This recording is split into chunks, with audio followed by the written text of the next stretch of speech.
احنا بالصلاة على النبي كلنا شفنا الفيديو.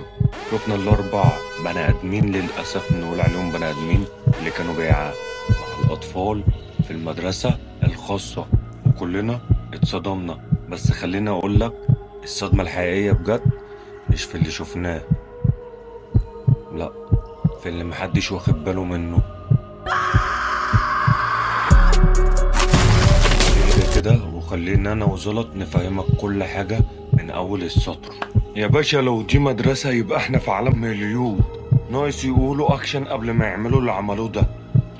هنا بقى اول نقطة لازم تتفهم، هل اللي حصل ده كان بسبب شهوة ولا لا؟ ليه؟ لان الطريقة اللي اتعامل بيها والادوات اللي كانت معاهم وطريقة توزيع الادوار بتقول ان الموضوع منظم جدا، مش رغبة لحظية في وقتها وخلاص عشان قبل ما يعملوا اللي عملوه ده.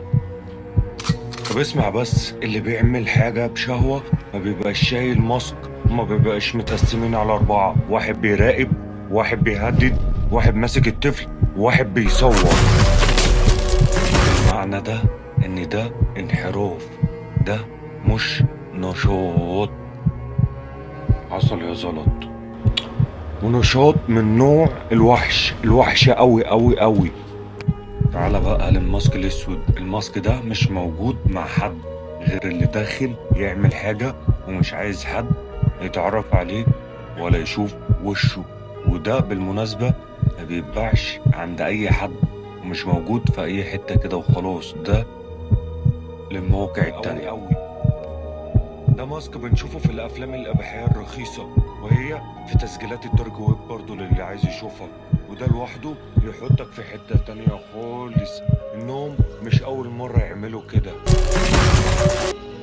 والاخطر ان اللي معاه ماسك عارف ان في تصوير، وبالتالي في حد بيجمع الفيديوهات دي، وحد بيبيعها، وحد تاني بيتفرج عليها وبتتلي بمواصفات معينة زي الدارك ويب. وبعدين ده كده مش خوف، ده تنظيم منظم.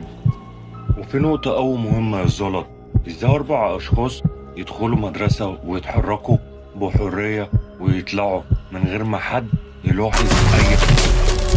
يا عم دي مدرسة مش سوق، ده حتى لو جاي تدفع المصاريف بيوقفوك ساعة عند الأمن. ايه ده، في ايه؟ ووجودهم جوه المدرسة بالشكل ده معناه إن في حد كبير أوي بيسهل لهم الدخول والخروج والموضوع كله. ايه ده، في ايه؟ يا موظف يا اما حد من الاداره، فاهم؟ هو اللي متستر، بس مستحيل المستحيل انهم هم يخشوا ويدخلوا ويخرجوا لوحدهم كده. وفي حاجه هنا، مش كل مدرس بيعمل تقييم للحصه وبيدي كشف فيه مين حضر ومين غاب ويدخلوا ويخرجوا لوحدهم كده. طب لو طفل اختفى تمام من حصة والحصة اللي بعديها النظام واللي بعديها الدنيا، مفيش مدرس سأل؟ مفيش حد لاحظ؟ طب فين اللي يشوف اللي هنا؟ فين الإدارة؟ فين المسؤولين؟ ده مش إهمال كده يا صاحبي، ده تستر واضح ومريب. واللي يعرف الدارك ويب يعرف ان السلع ما بتتكلمش هناك، وبيستخدموا الاطفال للاسف لانهم ضعفاء وسهل السيطرة عليهم. كمل يا مدير. وده مربط الفرس نفسه. الموضوع ده شبه قضية شبرا الخيمة اللي كانت كشفت من كام شهر، لو تفتكر، نفس الاسلوب، نفس التنظيم، نفس التسجيل. اللي حصل في المدرسة ده أقرب طريق لطريقة شغلهم. ناس بتدخل مكان آمن، تاخد طفل، تصوره، تعتدي عليه، وتخرج من غير أي حد ما ياخد باله.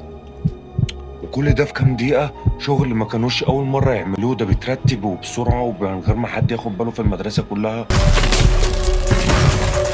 أنا وزلط هنا مش بنهول، إحنا بنفك خيوط القضية، عشان اللي اتعرض ليه الأطفال ده مش لحظة غضب ولا لحظة تعدي، دي شبكة منظمة جدا، محدودة ومعروفة، ومش أي حد يتعامل معاهم.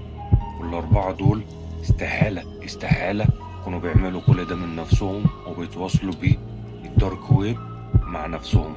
شبكة زي دي ليها جذور وليها ناس بتحميها، مش مستبعد تكون شغالة في أكتر من مدرسة، وده اللي يرعب. ولو وصلت لحد هنا فأنت واحد من الناس اللي مش بتعدي على الكوارث مرور الكرام، أنت بتحب التفاصيل. عشان كده عايزين نوصل الفيديو ده لكل الناس، عشان الناس تفتح عين الأهالي ونمنع من اللي جاي. وكلنا مع المحامي يوم 11/1 يناير لحجب المواقع الأفلام الأباحية نهائي. أنا محمد موافي، وكان معاكم زلط من اللغز الأخير. أشوفكم في الحلقة الجاية.